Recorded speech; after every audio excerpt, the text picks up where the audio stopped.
Welcome to movie fun. నేను మహాలక్ష్మి నాయుడు. చంద్రబాబుకి తలనొప్పిగా ఆళ్ల నాని. దేశమంతటా ఒక రకం రాజకీయాలు నడుస్తుంటే ఏపీలో మరో రకం రాజకీయాలు నడుస్తున్నాయి. శత్రువులైన వైసీపీ నేతలు నాయకులు కూటమిలోని పలు పార్టీల్లో జాయిన్ అవ్వడం ఆ పార్టీల్లోని సీనియర్ నేతలకి పెద్ద తలనొప్పిగా మారింది. ఇప్పుడు ఆళ్ల నాని జాయినింగ్ అనేది టీడీపీలో పెద్ద చర్చనీయాంశంగా మారింది. మరి ఆ వివరాలు ఏంటో చూద్దాం రండి.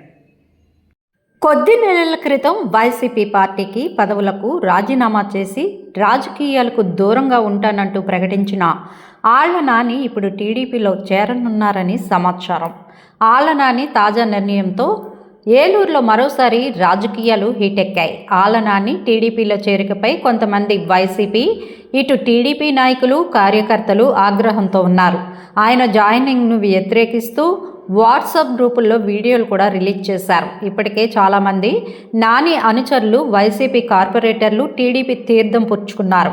వాళ్ళందరినీ ఆయనే పంపించారన్న ప్రచారం కూడా జరిగింది. అంటే తమను ముందుగా పంపించేసి ఇప్పుడు ఆయన టీడీపీ అధినేత, ఏపీ సీఎం చంద్రబాబు నాయుడు సమక్షంలో పసుపు కండువా కప్పుకునేందుకు రంగం సిద్ధమైంది. ఏలూరు అసెంబ్లీ నుంచి 4 సార్లు ఎమ్మెల్యేగా గెలిచి మంత్రిగా, ఉప ముఖ్యమంత్రిగా పనిచేసిన ఆళ్ల నాని రాష్ట్ర రాజకీయాల్లో చక్రం తిప్పిన సంగతి తెలిసిందే.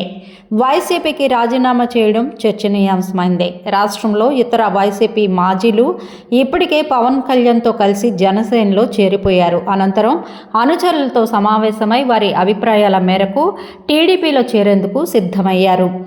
ఏలూరు కార్పొరేషన్లో పార్టీ మారగా మిగిలిపోయిన మిగతా వైసీపీ కార్పొరేటర్లతో కలిసి టీడీపీలో నాని సిద్ధమైనట్లు తెలుస్తోంది. తాజాగా వైసీపీ నేత ఆళ్ల నాని టీడీపీ ఎంట్రీపై సీఎం చంద్రబాబు క్లారిటీ ఇస్తారని చర్చ నడుస్తోంది.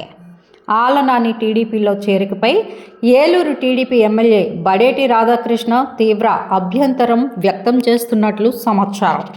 ఈ విషయంపై చంద్రబాబును కలిసి తన అభిప్రాయం వెల్లడించారట.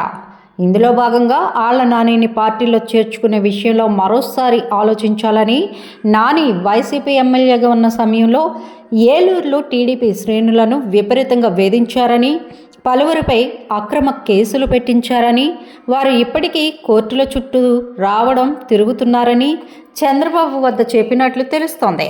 గతంలో మంత్రిగా ఉన్న సమయంలో ఆళ్ల నాని టీడీపీ కార్యకర్తల ఇళ్లను సైతం కూలగొట్టించిన ఘటనలు ఉన్నాయని, ఆయన పార్టీలోకి రావడం వల్ల కొత్తగా ఒరిగే ప్రయోజనం ఏమీ లేదని, ఈ విషయంపై పునరాలోచన చేయాలని టీడీపీ అధినేత చంద్రబాబుకు రాధాకృష్ణ తెలిపారని అంటున్నారు.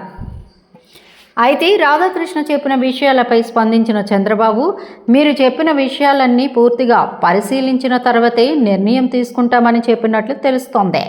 ఇదే సమయంలో పార్టీ బలోపేతం కోసం తీసుకునే నిర్ణయాలు ఎలాంటివైనా సహకరించాలని చంద్రబాబు తనదైన శైలిలో స్పందించారని అంటున్నారు. దాంతో మాజీ మంత్రి ఆళ్ల నాని టీడీపీలో చేరికపై చంద్రబాబు ఏం నిర్ణయం తీసుకుంటారనేది ఇప్పుడు చర్చనీయాంశంగా మారింది. మా వీడియోస్ కనుక మీకు నచ్చినట్లయితే లైక్ చేయండి, షేర్ చేయండి, సబ్స్క్రైబ్ చేయండి.